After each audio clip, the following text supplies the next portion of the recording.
Lucci and Kaku requested Zoro and Luffy to release them. The question here is that are they really joining forces? However, Zoro considers them untrustworthy. He exclaims that the two of them, after getting free, will not allow to cuff them again. Kaku replies that it is not true and assures them that after getting out of danger, they will put the restraints back on without a fight. Luffy, whose mind works on another dimension, is convinced of their words. Zoro, however, shouts at the top of his voice, calling them liars. At that moment, S-Hawk swings his leg and unleashes a large flying slash with his leg. The attack is so powerful that it knocks Zoro and Luffy flying in the air.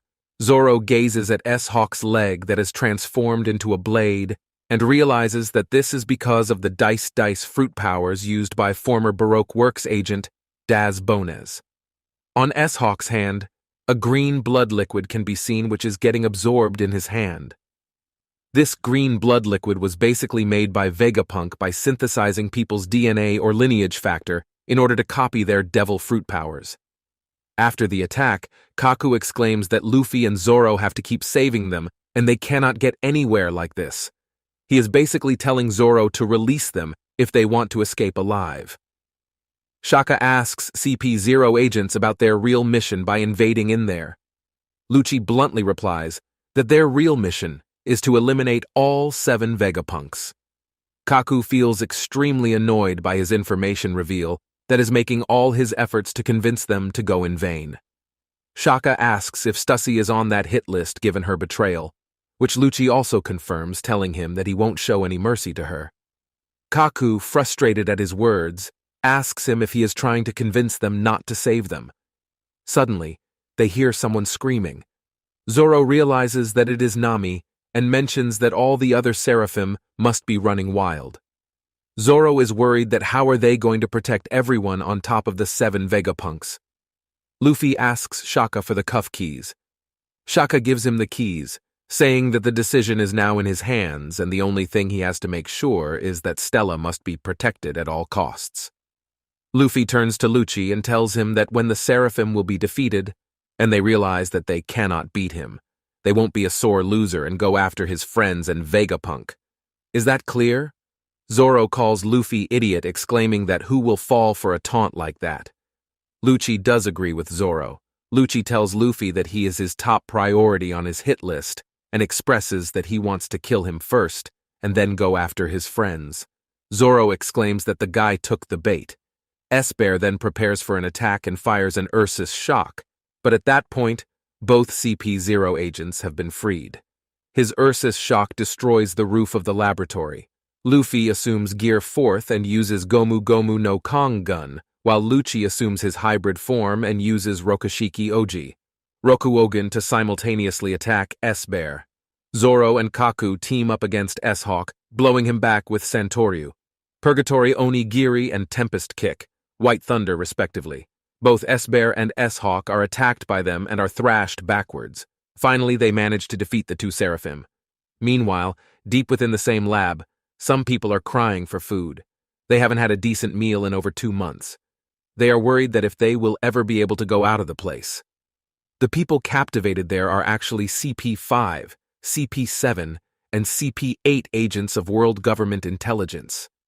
One of the agents exclaimed that 2 months back, when they were meant to set sail after their inspection of Egghead, the sea weaponized beasts attacked them, and they were brought back to the island. After that, all the other agents that came to search for them met the same fate too. The kicker was that they all assumed Dr. Vegapunk was responsible, but he is revealed to have been imprisoned with the rest of them. Vegapunk admits he had no idea any of this was happening on Egghead right under his nose. Vegapunk calls the whole situation troubling. He further says that the whole affair has been baffling from the start, as the word leaking to the government about their research into the poneglyphs should have been impossible. The Navy is then revealed to be deploying ships from Branch G9. They are deploying over 100 ships of all sizes en route to Egghead. The scene then shifts to a bar at a small port on a certain island in the New World. A kid is asking someone to take him along on the next journey. The man refuses to take along with him, a hot-headed kid like him. The waitress asks the kid to give up on him, as this can make the other captains jealous. But the kid is adamant on going with him, because he really looks up to his chief. It is revealed that the chief is none other than Shanks. One of Shanks's men arrives and informs him that they are under attack. The man tells Shanks that so far the attackers were only scraping with their youngsters. But what should they do now, as it seems like the fight will turn into a full-on battle soon? Shanks exclaims that he is confused, that whether he should call it a good or bad thing, as they were just about to set off. Shanks regrets that he let it get to this point due to him catching up with some old friends of his, whom he believed to be dead. His men ask him that what they need to do next, as the enemies will be really angry with him for showing up late. Shanks ultimately agrees and orders them to set sail as they are going to do it. The waitress gets excited that they are going to fight Shanks and requests Shanks to not let the island become a war zone. Shanks exclaims that he doesn't want to cause any major trouble here and asks Dory and Brogy to lend him a hand. His friends turn out to be Dory and Brogy, the former captains of the giant warrior pirates who finally left Little Garden and returned to Elbaf, the island Shanks is currently on. The two giants happily agree to help him out, as Shanks asks Rockstar to send a message to their attacker, who is Eustace Kidd. The message being, surrender the road poneglyph rubbing he has, or risk a fight with him. On the warland Elbaf in New World, Kidd realizes that all the ships they can see on the horizon, including the ones lagging behind, are all allies of the red-haired pirate. Every one of them seems like a big shot, and they are all sworn to the Emperor. Killer reveals that the last time they tried to fight him, it was a completely one-sided fight. They took Kidd's arm before he could even got a chance to see Shanks. Killer fears that this time they won't settle for an arm and would take his life instead.